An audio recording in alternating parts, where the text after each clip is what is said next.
So I've got two very different generations of iPhone in my hands right now. On the left, the legendary iPhone 13 Pro in Graphite, which, let's be honest, has been an absolute tank for the last 4 years. And on the right, the brand new iPhone 17 in this really nice lavender finish. If you're watching this, you're probably sitting there with an iPhone 13 Pro, or maybe even an older model like the 12 or 11, and you're confused. You're wondering, do I really need to upgrade? Is the base model iPhone 17 actually better than my old Pro phone? In this video, I'm going to be real with you. We're going to cover everything. Design, that new display, the crazy performance jumps, the battery situation, which is a huge story on my 13 Pro, and the cameras. I'll also be honest about Apple Intelligence and why, for me, it's not the main reason to buy this phone yet. By the end of this video, you'll know exactly if you should save your money or if it's finally time to retire the 13 Pro. Let's take a quick step back. When this 13 Pro came out, it was the phone. It was the first time we got 120Hz ProMotion, and that stainless steel frame felt so premium. It was heavy, dense, and felt like a piece of jewelry.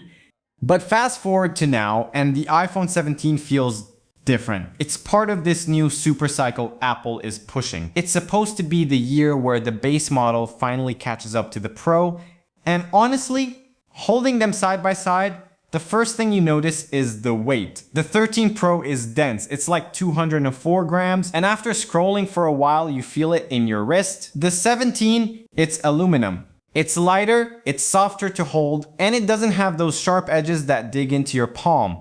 Let's talk about the screen, because this is where things get interesting. For years, if you wanted the smooth scrolling, you had to buy the Pro. But this year, Apple finally put ProMotion on the base iPhone 17. It goes from 1 Hz all the way to 120 Hz. And coming from a 13 Pro, you lose absolutely nothing here. It is buttery smooth. Actually, it feels even more immersive because the bezels on the 17 are noticeably thinner than the 13 Pro. It's basically all screen. And we have to talk about iOS 26. You know, Apple introduced this new liquid glass design language recently. It's got these physics-based refractions and new animations that look really satisfying. Here's the thing, my 13 Pro runs it, but you can feel it working more hard than when on older iOS like iOS 18 and older. The 13 Pro gets warm just navigating the UI and running some apps sometimes because this liquid glass style uses a lot of GPU resources. On the iPhone 17, it's effortless. The screen is brighter too. We're talking 3000 nits peak outdoor brightness. If you're outside in the sun, the 13 Pro is decent, but the 17 is just on another level of visibility. Now, I'm a bit of a nerd for numbers, so I ran Geekbench 6 on both of these to see what 4 years of progress looks like. On the iPhone 13 Pro with the A15 Bionic, I got a single core score of 2426 and a multi-core of 5995. The GPU Metal score was 21514. Honestly, that is still really decent for a phone this old. It opens apps quick, swipe navigation is smooth, it's not slow by any means. But then you look at the iPhone 17 with the A19 chip. Single core is 3573. That's huge for responsiveness. Multi-core is 9143. And the GPU, a massive 37286. What does that mean for you? Well, the 13 Pro is great, but like I mentioned, with the new iOS 26, it gets warm. It sweats a little. The iPhone 17 flies through everything and stays cool. I've been gaming on the 17 high settings, long sessions, and thanks to the efficiency of that new A19 chip, it doesn't throttle like the 13 Pro does.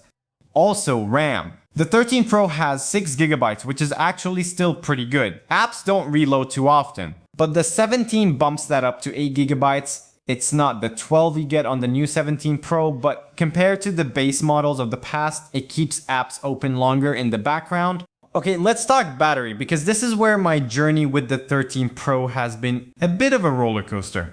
My 13 Pro battery health had dropped to 71%. And let me tell you, at 71%, the phone was painful. I was charging it like 2 or 3 times a day. Standby time was terrible, so I decided to fix it. I bought an aftermarket battery and replaced it myself. Now, because I did it myself and didn't use a genuine Apple part, I have this notification of unknown part message in settings. It's annoying to look at, sure, but practically, the phone is back to 100% performance. It lasts a whole day again. It really gave this phone a second life. But then I switched to the iPhone 17. My battery health is obviously 100% with about 28 cycles on it right now. And the efficiency of this A19 chip is just better. I'm getting a full day of work plus over 6 or 7 hours of screen on time, and I still have juice left when I go to bed. Even with the fresh battery in the 13 Pro, the 17 just feels more confident. You don't have that battery anxiety in the back of your mind. Camera-wise, this is the biggest decision point. The iPhone 13 Pro has that dedicated 3x optical telephoto lens. The iPhone 17 doesn't. It has a dual camera setup. However, the main camera on the 17 is a 48 megapixel fusion camera. It takes the middle 12 megapixels of the sensor to give you a 2x zoom that is optical quality. And you know what? It's actually really good. For portraits, for taking pics of your pets or food, that 2x crop is sharper and has better dynamic range than the 13 Pro's main sensor. But if you zoom out to 3x or 5x, the 13 Pro still wins because it has that physical glass lens. That's the trade-off. The real upgrade though, the front camera, it's an 18 megapixel square sensor now. You can take landscape selfies while holding the phone vertically. It sounds like a small thing, but it's so fun and actually useful for group shots. The quality is a massive jump over the 13 Pro selfie cam. A quick word on Apple Intelligence. Yes, the iPhone 17 supports it. Yes, the A19 is built for it. But honestly, for me, it's not a huge deal yet. It still feels like it's in early beta. It's cool for summarizing emails, but for heavy lifting, I still find myself opening the Gemini. If you're upgrading just for Apple Intelligence, I'd say wait. But upgrading for the future-proofing, that makes sense. This phone will handle whatever AI features they drop in iOS 27 or 28 much better than the 13 Pro ever could. So is it worth the upgrade? Look, I love my 13 Pro. It's my backup now. And with the new battery, it's still a capable phone. But using the iPhone 17 as my secondary daily driver has opened my eyes. This year, the base model iPhone 17 is basically a Pro phone. You get the 120Hz display, you get the thin bezels, you get the incredible brightness, and you get a chip that absolutely destroys benchmark tests. You are only really losing that 3x telephoto lens. If you are sitting on a 13 Pro or an older iPhone and you're confused about upgrading, I think this is the year. The iPhone 17 is future-proof, it's fast, and it feels fresh.